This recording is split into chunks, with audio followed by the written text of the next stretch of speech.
The wind was slicing through the barbed wire that night, January 1945, somewhere deep in occupied Germany.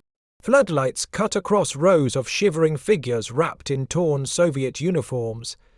Inside a half-collapsed barn-turned-prison barracks, the air smelled of mud, kerosene, and fear. The women barely spoke. They were Soviet nurses, clerks, gunners, the unlucky ones captured during the final push toward Berlin. The sound came suddenly, 3 hard knocks on the wooden door. Boots echoed, and an American guard stepped inside, helmet glinting under the dim light. In his hand, a clipboard, not a weapon. The women froze as he scanned the room, eyes darting between faces. Then he spoke in slow, clipped English. "You must share your bed." No one moved, the translator wasn't there. The sentence hung heavy, sharp, impossible. Anastasia, 23, mud still crusted on her boots, felt her stomach drop. Back home, the NKVD had drilled it into every Soviet woman soldier. If captured, you're already dead. And now these smiling strangers were ordering them to share beds. Terror took hold before logic could. Some reports estimate over 500 zero Soviet women served in uniform during the war, snipers, pilots, medics, yet few survived captivity. To be taken prisoner meant dishonor, exile, or worse. The Americans didn't know that. They thought sharing simply meant doubling up because the camp was overcrowded. But language can kill faster than bullets when the wrong words cross the wrong ears. The guard didn't notice the panic. He checked his clipboard again, mumbling about space allocation. Behind him, 2 more soldiers dragged in iron bunk frames, their shadows twisting like giants on the cracked walls. The women clutched their thin blankets tighter. One whispered, "They're choosing us." Another sobbed quietly. From the guard's point of view, nothing seemed wrong. These Russians are so jumpy, he thought, shaking his head. We're just giving them warmer beds. But he could feel the tension in the air, the kind that hums before a storm. Outside, the floodlight flickered. Inside, Anastasia's trembling hands gripped her blanket tighter, heart pounding as the guard stepped closer. He stopped at her bunk, tapped the wooden frame, and repeated slower this time, "You must share." And that's when she realized the interpreter still hadn't arrived. The door slammed shut behind the guard, and silence swallowed the room. Anastasia's breath came in short bursts, every exhale clouding the icy air. Her mind was no longer in that German barn. It was flashing back to the Eastern Front, to blood, soaked snow near Königsberg. She had dragged bodies off the field for 3 days without sleep before capture.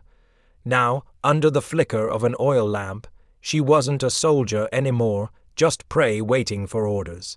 The phrase echoed again in her skull, "You must share your bed."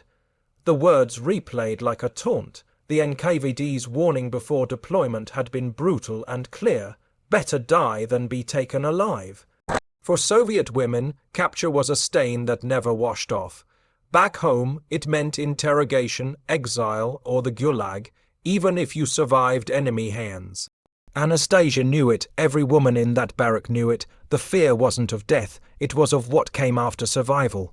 Her fingers traced the edge of her blanket, numb and shaking. She could hear soft crying from the next bunk. Someone whispered a prayer in broken Russian. Another cursed Stalin under her breath. The air reeked of damp straw and kerosene. Outside, guards laughed faintly near a fire, their voices distant, foreign, almost unreal. Official Soviet figures later confirmed that nearly 1 million women served in auxiliary and combat roles during the war. But unofficial records, diaries, letters never sent tell the human side. Fear of capture, shame of survival, the disbelief that liberation could look like this. Anastasia wasn't thinking of numbers, though. She was watching shadows creep under the door. From the American side, confusion was already brewing. The young guard outside muttered to another, "They act like we're monsters." He didn't understand the silence behind the walls, that in Soviet training, mercy didn't exist. Anastasia pressed her palms over her ears, trying to drown out her own heartbeat. She remembered the voice of her commander. "If you fall into enemy hands, remember you no longer exist." And for a moment she believed it. Then she heard boots again, the same rhythm. The same guard's shadow reappeared on the thin wood. This time it stopped right in front of her bunk. The latch rattled, the door opened again. Anastasia stiffened, heart in her throat. The same American guard entered, this time with two others behind him, both looking equally confused. They were speaking in English, too fast for anyone to follow. The women froze, heads down, waiting for whatever came next. The guard pointed toward the bunks and repeated the same cursed phrase, "Share your beds." He motioned with his hands, one palm slapping the other, like stacking something. The gesture only made it worse. One of the Soviet women screamed, another backed into the wall, shaking her head violently. The barn erupted in chaos. Blankets tore, wooden frames clattered. The Americans exchanged helpless glances. "What's wrong with them?" one muttered. "They don't understand." The main guard sighed, running a hand over his face. "Hell, where's the damn interpreter?" Outside, under a floodlight, a jeep screeched to a stop. The interpreter, a Polish-American corporal named Lewandowski, stumbled out half, dressed, clutching a notebook. He'd been roused from sleep after someone realized the sleeping arrangements order had been given to the female Soviet prisoners, not to the wounded GI next door. Inside, panic was still spreading like wildfire. Anastasia clung to her cot, breath ragged, as the guards tried to calm the room with raised palms. One shouted, "No harm, no harm," but the words sounded meaningless. In their ears, English was the language of control, not comfort. By mid-1945, U.S. forces were holding over 5 million prisoners of war across Europe. The camp system was collapsing under sheer numbers, food shortages, overcrowded tents, and, crucially, a shortage of interpreters.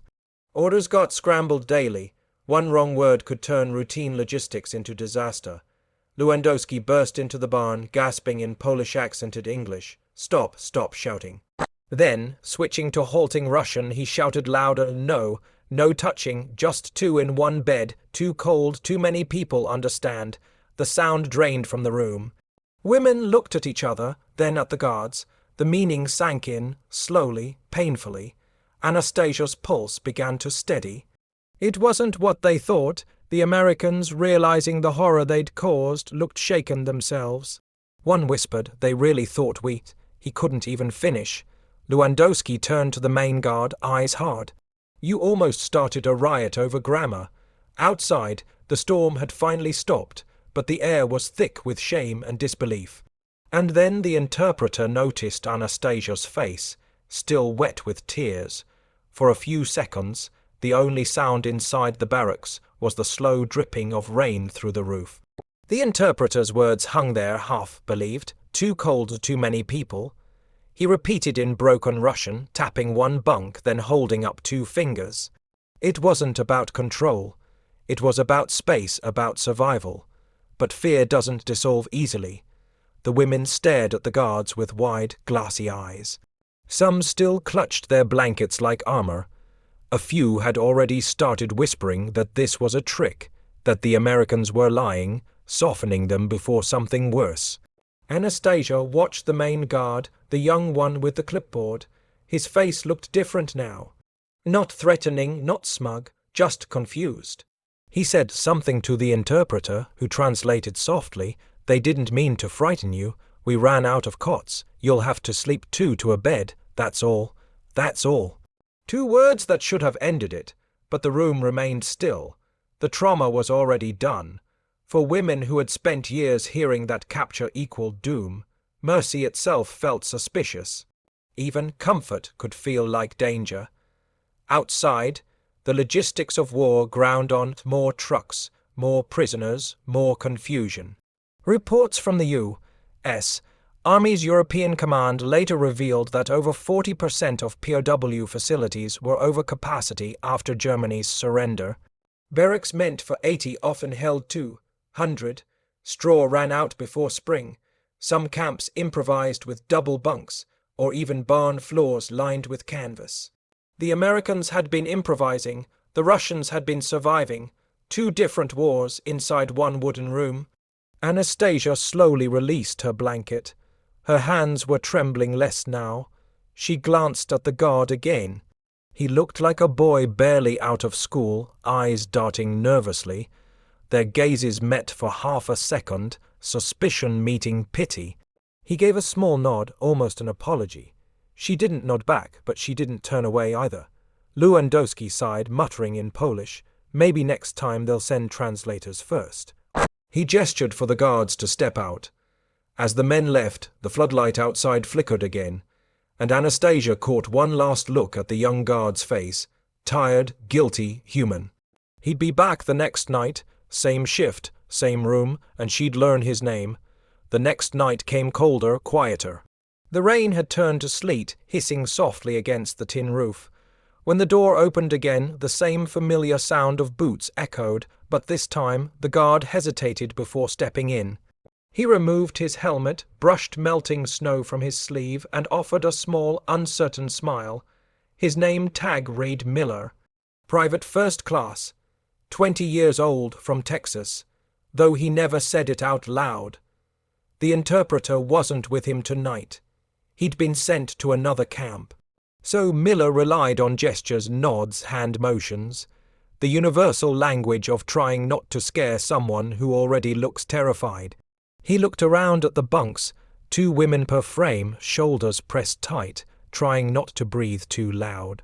The thin blankets were already damp with condensation. The furnace in the corner had gone cold hours ago. Miller glanced at his own wool blanket draped over his shoulder. Without thinking, he stepped forward and spread it over the nearest bunk.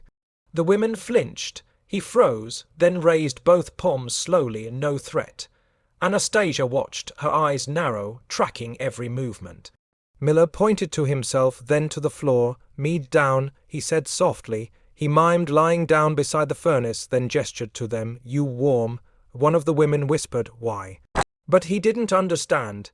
He just smiled again, awkwardly, then pulled off his gloves and set them near the fire. Later, in reports from POW camps across Europe, similar moments would appear between lines of official data, glimpses of compassion buried under logistics. By 1945, over 10% of U.S. soldiers stationed in Europe were under 21. Boys raised in dust towns now found themselves guarding the broken remains of enemy armies, and sometimes just frightened girls in enemy uniforms. Anastasia couldn't reconcile it. This man, this enemy, giving up his blanket while she still expected cruelty. It didn't fit any rule she knew. From her point of view, he spoke as if I was human, and that confused me most. Miller sat by the furnace, lighting a cigarette. He took a slow drag, eyes fixed on the flame, then turned and held the cigarette out through the bars of shadow and lamplight. Anastasia hesitated, but the smoke curled between them like a fragile truce. The flame flared briefly as the cigarette tip glowed red, then faded back into darkness. Smoke drifted upward, curling like ghosts above the cold barracks. Anastasia hesitated, then reached out, slow, trembling fingers brushing the paper. The heat surprised her. She drew it in, coughed once, then looked up. Miller's grin was small, cautious, but real. That single drag cracked something invisible in the air. For the first time since capture, the silence didn't feel like fear. It felt like breath. They didn't share a language, only fragments. Good, sleep, cold, yes. Miller tried a word in Russian, mangled beyond recognition. Anastasia laughed, a tiny, startled sound that startled him more than her. For a second, the barn didn't feel like a prison. It felt like 2 exhausted strangers pretending war didn't exist. Cigarettes were currency across Europe then. The U.S. Army shipped an estimated 300 million cigarettes per day to its troops by 1945. A comfort that blurred the lines between soldiers, prisoners, and civilians. In those camps, smokes built temporary truces faster than any treaty. Miller gestured to the stars through a crack in the roof. "Texas," he said, tapping his chest. "Home." Then he pointed at her. "Russia." She nodded. His eyebrows raised as if that alone was some great connection. 2 places on opposite ends of a dying war. From Anastasia's side, the gesture felt almost alien. She'd been trained to see Americans as monsters of capitalism, men without souls. Yet here he was, offering warmth and tobacco instead of commands. It didn't make sense.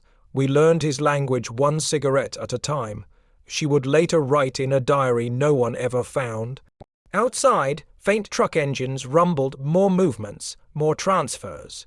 Rumors spread that the Soviets would soon reclaim their own prisoners. The laughter around the guard's fire seemed more brittle that night. When the cigarette burned down to the filter, Miller crushed it quietly under his boot.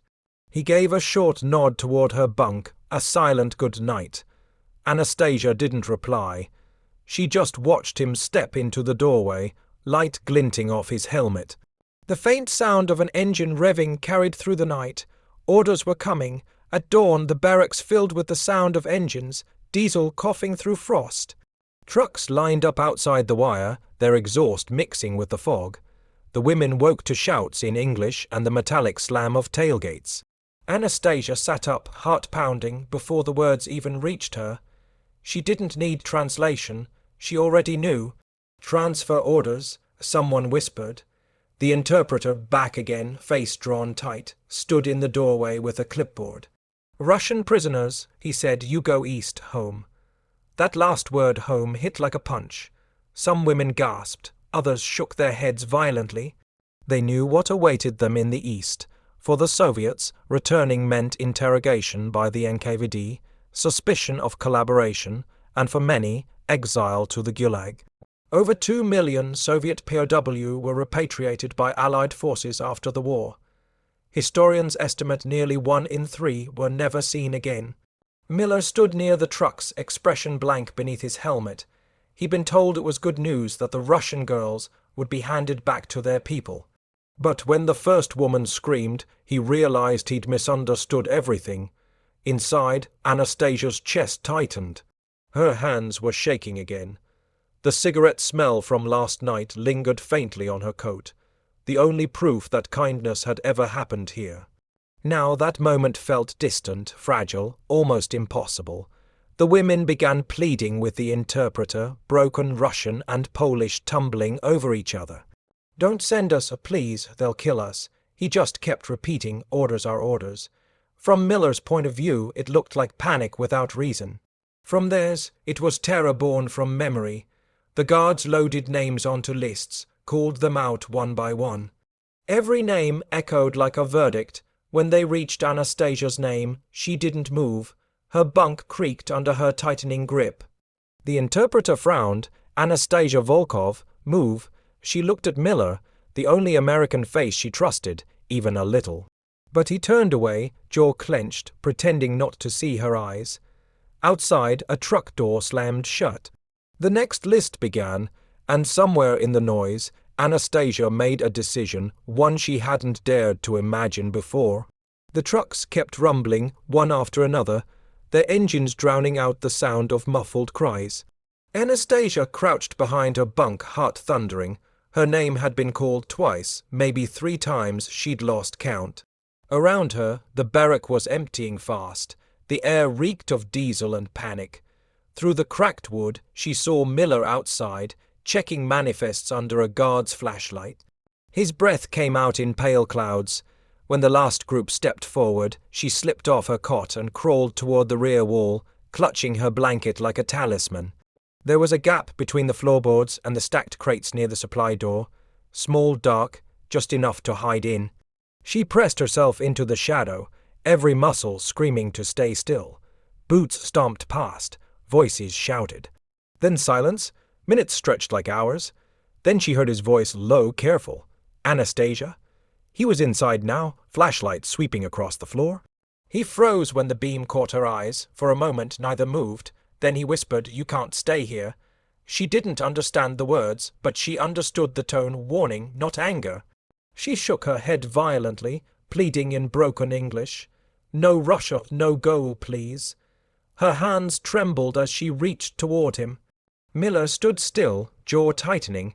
He looked toward the door where other guards laughed faintly by the fire. He had orders strict, clear, non-negotiable. Every Soviet POW must be returned to the Red Army. Any interference meant court, martial. His mind raced between rules and conscience. In 1945, the U.S. Army's repatriation policy left no exceptions. Violation meant prison, but right now, policy didn't feel real. The fear in her eyes did. He switched off the flashlight and crouched closer. Quiet. He whispered, "Wait." He scanned the empty bunks, then the door. Maybe there's another way. Anastasia stared, not understanding the words, but hearing something else: hesitation, humanity. From her point of view, he looked like he'd never disobeyed an order until that night. Outside, an officer shouted for final roll call. Miller's eyes darted to the sound. Then, without another word, he motioned for her to stay hidden and slipped out the door. In the flickering light, she could see his hand trembling on the handle, like someone about to choose between duty and his own soul. The night was thick with fog, the kind that swallowed sound. Miller waited until the officers finished their final inspection. The last truck was idling, headlights dimmed, guards smoking by the gate. He moved quietly, boots sinking into mud, breath shallow under his collar. Inside the barn, Anastasia waited, her pulse counting each second. When the signal came, 3 quick taps on the wooden door, she crept out from behind the crates. Miller stood there, coat unbuttoned, a finger pressed to his lips. "Come," he whispered, motioning toward the back lot. She followed, her thin shoes slipping in the wet earth. Every sound felt amplified: the creak of the door, the crunch of straw, the steady hum of the truck engines. Behind the stables, Miller pulled back a tarp covering a supply truck. Inside were crates of medical rations, tins, and canvas rolls. He lifted the edge and nodded. "Hide," he said, pointing inside. She hesitated, scanning his face, searching for deception. There was none, only fear. Anastasia crawled under the tarp, heart hammering. Miller tied it down, leaving a slit for air. He checked his watch, 02:37. The convoy would roll out in minutes. If he could get her past the outer checkpoint, she'd be in the American zone, safe from Soviet custody. Reports from 1945 show that dozens of unauthorized escape attempts occurred across Allied POW camps in Europe, most ending in failure. But Miller wasn't trained for rebellion, just empathy. He climbed into the passenger seat beside a corporal who barely looked up. "Orders to move supplies west," Miller muttered, handing over a falsified log sheet he'd scribbled minutes earlier. The corporal nodded, grumbling about fuel rations, and shifted gears. The truck lurched forward. In the back, Anastasia clutched her knees, every bump shaking her bones. She bit her lip to stop her teeth from chattering. The sound of engines and the faint thump of Miller's boots above were all that tethered her to the present. Half a mile down the road, headlights flashed behind them, checkpoint ahead. Miller's throat went dry. He could see the sentries waiting, rifles slung low, flashlights ready. He exhaled, whispered under his breath, "Please don't check the cargo." Inside the tarp, Anastasia prayed to a god she'd stopped believing in months ago. The truck slowed as they neared the checkpoint, 2 guards standing under a hanging lantern, its light swinging in the wind. Miller could feel his heartbeat in his throat. The corporal beside him leaned out the window, shouting, "Supplies for Oberhausen Depot." One of the guards waved them forward, but the other stepped closer, flashlight raised. "Manifest," he barked. Miller handed over the log sheet, hand steady only by force. The beam swept over his face, then down toward the truck bed. The sound of boots on gravel, too close. Miller's eyes flicked toward the tarp where Anastasia hid, praying she didn't move. Then came the worst sound imaginable, a metallic clang. One of the crates had shifted inside. The guard froze. "What was that?" Miller forced a laugh. "Rations, cans, they're loose." His voice cracked just slightly enough. The flashlight turned toward the back. "Open it." The officer said flatly. Time slowed.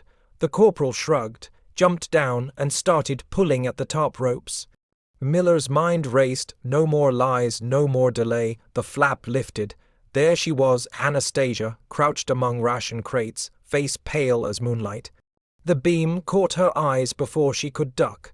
The guard's expression flipped from confusion to disbelief.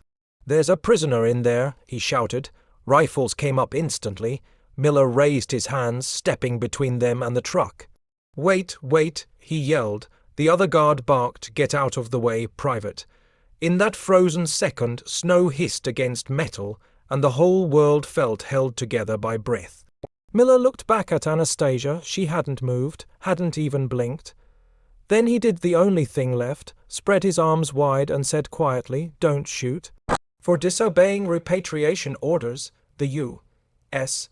Army's penalty was up to 10 years of hard labor, a punishment that would crush any young soldier's future. But right now, Miller wasn't thinking about prison. Only about what breaking one more order might mean for her. The officer stepped forward, gun still raised. "Explain yourself, son." Miller didn't. He just lowered his head. The guard motioned toward the truck, both of them inside. Anastasia was pulled out, blinking in the floodlight. Miller followed, hands bound, his helmet falling into the mud. The room was small, cold, and stank of wet uniforms. A single lamp buzzed overhead, its light trembling against peeling paint. Miller sat at a metal table, wrists raw from the rope. Across from him, a captain flipped through a stack of papers, incident reports, orders, signatures. The sound of each page turning felt like a countdown. "So," the officer said finally, voice flat, "you want to tell me why there's a Russian prisoner hidden in your supply truck?" Miller's jaw clenched. He didn't answer. The officer leaned forward. "You understand what this means. You aided an escape. You lied to command. You put an American operation at risk." Outside the thin wall, Anastasia could hear muffled voices, English, sharp, quick. She was sitting on the floor between two guards, arms bound loosely. Her breath came in shallow bursts. Through a crack in the wall, she could see Miller's shadow across the floor, shoulders squared, head bowed. Inside, the captain slammed a palm on the table. "Why risk your career for her?" he demanded. Miller's voice came low, almost a whisper, "Because she thought I'd hurt her when I said she'd share a bed." The officer froze. For a moment, even the lamp's hum seemed to stop. He leaned back slowly, exhaling through his nose. "You're telling me this?" He pointed toward the wall, where Anastasia waited. "Is all a misunderstanding?" Miller nodded once. Records from 1945, military tribunals show that minor insubordination cases often ended quietly. Officers, exhausted from years of chaos, rarely pressed charges if intent wasn't malicious. The war was over, everyone wanted to go home. Still, protocol demanded paperwork. The officer scribbled something down, muttering, "I could end your career for this, Private." Miller didn't respond. His knuckles were white on the table. From Anastasia's point of view, his voice trembled not from fear, but shame. The captain finally tore a page from the report, crumpled it, and dropped it into the trash can. "You didn't see anything tonight," he said. "Neither did I." He stood, signaled the guards, "Take them out the back." As Miller stood, the officer added quietly, "Make sure she doesn't end up on another truck. You understand me?" Miller nodded, relief and disbelief mixing in his chest. The night air outside the HQ building cut like glass. Miller stepped out first, his wrists still sore from the ropes, his breath fogging in the cold. Behind him, Anastasia followed, unbound now, her coat hanging loosely from her shoulders. The guards who escorted them didn't speak. Orders had already been given, handle it quietly, no record. No witnesses. They walked past the row of trucks idling by the gate, where floodlights hummed faintly. The war was technically over, but bureaucracy hadn't caught up. Lists still moved faster than mercy. Most Soviet POW would still be shipped east by dawn, but not her, not tonight. The captain's order had been brief. Red Cross truck, civilian manifest, let her vanish. Miller, guided Anastasia toward a smaller vehicle parked behind the depot. A truck marked with the Red Cross symbol painted in fading white. The driver, an older sergeant with a weary face, didn't ask questions. He just nodded once when Miller handed him a folded paper. Anastasia looked from the truck to Miller, confusion flickering across her face. "You come," she whispered. He shook his head. "No, you go west, safe." She didn't understand all the words, but she understood his eyes. Inside the cab, she hesitated before climbing in. Miller held the door open, fingers trembling slightly. For a moment, neither spoke. He wanted to say sorry or good luck or remember me, but nothing fit. Reports from 1945 to 1946 list hundreds of untraceable POW names crossed out, replaced with dashes or unlisted. Some disappeared into chaos, others, perhaps, into mercy. No one ever filed their paperwork again. The driver started the engine, gears grinding. Miller stepped back, boots sinking into slush. Anastasia leaned out, one hand gripping the frame, the other holding her tattered blanket. Her lips moved silently, maybe a thank you, maybe a prayer. He nodded once. The truck rolled forward, its taillights glowing faintly through the mist. He watched until they vanished beyond the fence, swallowed by darkness. Around him the camp seemed to exhale. A dog barked. The floodlight flickered, then steadied. Miller stood alone, the paper still warm in his pocket, torn in half, the only proof she'd ever existed on record. And somewhere down that empty road, a truck rumbled west toward a freedom that didn't need to be documented. Morning crept in through the barracks windows, pale and silent. Miller sat on the edge of his bunk, uniform unbuttoned, cigarette burning low between his fingers. The camp was quieter now. Most of the Soviet women had already been sent east, their trucks long gone. But her absence felt heavier than the rest. The interpreter had left a note on his desk, the Russian nurse unlisted.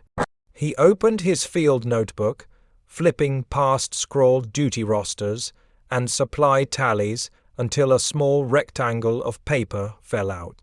It was a photograph, grainy, creased from being folded too many times. Anastasia stood in her nurse's coat, hair tied back, eyes halves, smiling at something outside the frame. On the back, written in faint Cyrillic pencil, were two words he couldn't read. He didn't need to. He pinned the photo into the notebook with a safety pin, right beside a line he'd written days earlier in frustration.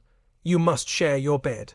Now, the phrase looked different, less like an order, more like a question the war had forced on everyone. What do we owe to each other, even when the rules say otherwise? Outside, the guards were packing supplies. The war machine was grinding down at last.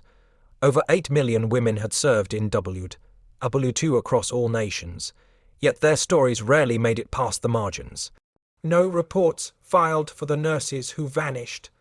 No medals for the soldiers who disobeyed out of conscience. Just silence and sometimes a photograph. From her side, history would never record what happened next. Maybe she reached a refugee convoy. Maybe she vanished into the ruins of Munich. But somewhere, for a brief moment, two enemies had stepped out of uniform long enough to recognize each other as human. Miller closed the notebook, slid it into his duffel, and stood. The floodlights outside clicked off one by one, replaced by pale daylight. He adjusted his helmet, slung his rifle, and exhaled. The war, at least for him, was finally over. From the perspective of the woman who never returned, maybe mercy was its own rebellion. If kindness was treason, she might have thought, then let him be guilty. The notebook stayed with him for decades, the photo never removed.